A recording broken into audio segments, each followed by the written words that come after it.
बुआ के इनके उतार भैया जा रेम कर ले मांगो सीधे रही इनके बार बार कहली कि चुम्मा मत लिया केहू जो चुम्मा दे दे तो तोर बीमारी पड़ जाए। अरे 25,000 तो लगल है अभी डॉक्टर जी बैठा इनके खटिया पर बताइयो भैया अब बुझात हम मर जाई। छोटू हाँ। हम जात हैं कहीं हाँ। आ ध्यान दियो हाँ। कि जो कोनो लड़की मेहरा इनके चुम्मा दे दियालो हाँ। तब फिर भैया उनका बीमारी पड़ जाएगी। ठीक चुम्मा इनके दे देने पर दूसर कुछ सोचे लगा था इनका हो जाता तबीयत खराब फिर चालू हो जाती है। डॉक्टर कहलो सके चुम्मा ई केहू दे न पावे इनके तो ध्यान रखिए हम जाता नहीं कहीं। ठीक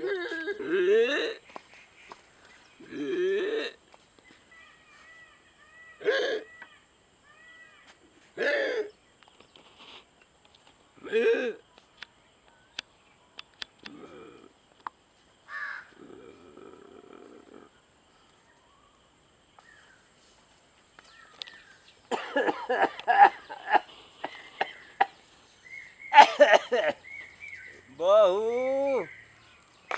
ए पतो पतो जी बाबूजी बोलिए। अरे का करत है घरवा में तनी पानी ले आवो न।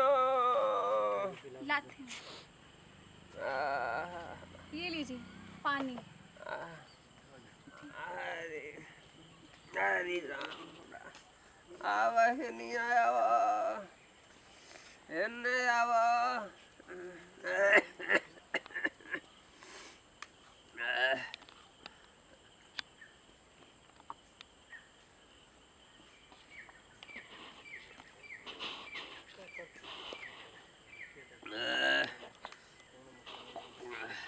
पतोय पतोय हाँ जी देखा हमके मरे के तो बटल है बा सुनत ही सुन रही हूँ बाबूजी। हमके मारे के तो है ये बात डॉक्टर मने कर दिले बा अब हमके मर जाएगा लगन। हमके देखा अब गांव में केहू चुम्मा देता रिएक्शन कर जाता तब हमके जियले का लालच नहीं खे मर जाएगा लोगन कि हमके जियावल चाहती आड़ू। जी हम आपको मरने काहे दें। हाँ हमके मर जाएगा हमके चुम्मा से बहुत रिएक्शन बा। आज हमारी दिल में ये तमन्ना बा कि हमके चुम्मा जो मिल जाए तो हमके मर जाती हमार मुगले में आसान रही। अब हमके मर जाएगा लोगन एगो हमके चुम्मा दे दा कि हम मर जाए। बुड्ढे तू चुम्मा मांग रहा है। अरे बाप रे बाप काहे धकी आवत यहू इतना तुम्हारी उम्र होगी तुम्हें लजात नहीं है क्या। एमे लाज को कौन बात बा एगो चुम्मा त मांगतानी।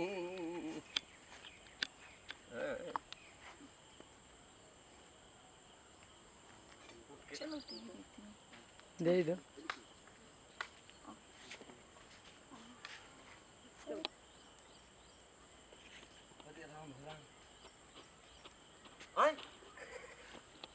अरे ये करे अरे चुम्मा रे अरे चुम्मा ले तो मैं हरार कमरी चुम्मा ले थने ओए मैं हरार चुम्मा ले थो तू धरा के कर मुंह आ दे ओए चुम्मा ले थो तू। अरे बस क्या चुम्मा ले बा अरे बस करो हट तो तो मारा भी एक लाठी अब मारो क्या कर रहे हो। मारा बे अरे बाप भगवान खेते जात है बुढ़वा चुम्मा ले थो सब पतो से बाबूजी अरे बाबूजी बाप देने तो जो हर दे दे मर जा हटम मारी मर जा। कैसे हो गया। अरे भैया डॉक्टर मने कह रहल 25,000 लगवा के ले नहीं हम आ डॉक्टर कहल सक भैया ये बुढ़वा के चुम्मा मत केहू से देबे दी चुम्मा एक दे दे बोलो तो बीमारी भर जाई। अच्छा आ भैया हम तनी खेते चल गई नहीं हाँ उतने में पतो ही से चुम्मा लेता रहा। भैया बताओ ये बूढ़े के मुँह देल जरूरी बा कि ना है जरूरी बा बताओ हे उम्र में लाज लगत है के ना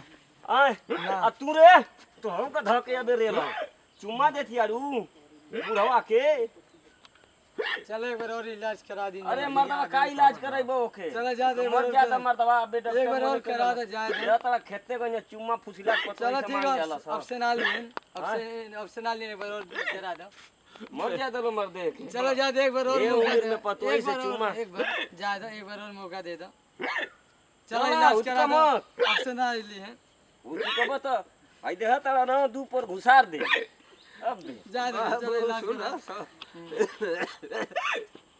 एक बार हमके और दवाई करा दा लोग अब से गाँव में हम केहू से चुम्मा नहीं ले। चलो भैया तो अरे कर भैया दो। कर विश्वास नहीं बा चलो एक बार और देख लो एक जा मोर जा दो नहीं तो ई गांव बहुत चुम्मा मांगे लगी तो पतोई से मांग लेता तो ई के छोड़ी बुढ़वा चलो ठीक है जा दे एक बार और ही देख लो